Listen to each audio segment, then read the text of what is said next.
Now to the breaking news that we've been following all night. A massive fire at a Lake County concrete chemical plant.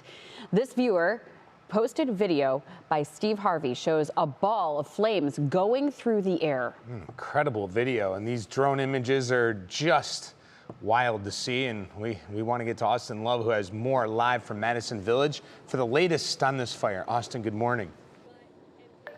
Yeah, hey, good morning to you both. The scenes that we saw here last night were just shocking. The impressive flames that were coming from Chem Masters, and live here in Madison Village this morning, where at least one fire crew does remain on scene. Just moments before we were about to go on, this fireman over here was spraying this area, this building, with a lot of debris that's left over here overnight, but simply just continuing to keep this contained, of nowhere near where those massive flames were obviously last night. But right now, it's just making sure that this building is contained. But take a look at your screen from last night. It's just so impressive with how massive this fire was. And at times there were explosions coming from this burning building. But Chem Masters is a company that has been here for many years, who makes concrete sealants and also additives. I spoke with Madison Fire Chief Todd Baker, and it's important to note that the building that caught fire housed dry materials, meaning no chemicals were burned in this situation. So their main focus was to contain this fire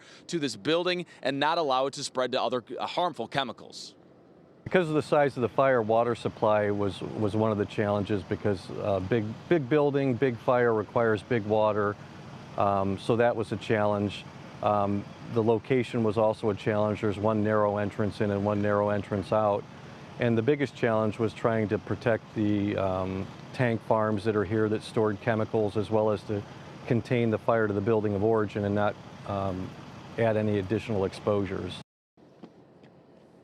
Now, they were successful in being able to contain this fire to this building that just housed that dry materials. They've also been in contact, hazmat crews were also out here earlier this morning, and they've been in contact with the Ohio EPA. And I think a big question that a lot of people had as to why they didn't evacuate the surrounding areas. I'm going to be having more information on that at 5:30. But the more important thing to note, Dave, is that no injuries were reported in this situation, which, the massive fire from there is a very thankful situation that no one was hurt in this incident. Yeah. Dave, back to you. Yeah, I was wondering about that. I'm glad you mentioned that. Boy, at least they were able to contain it, but those images, incredible. All right, Austin, we'll see you later on this morning.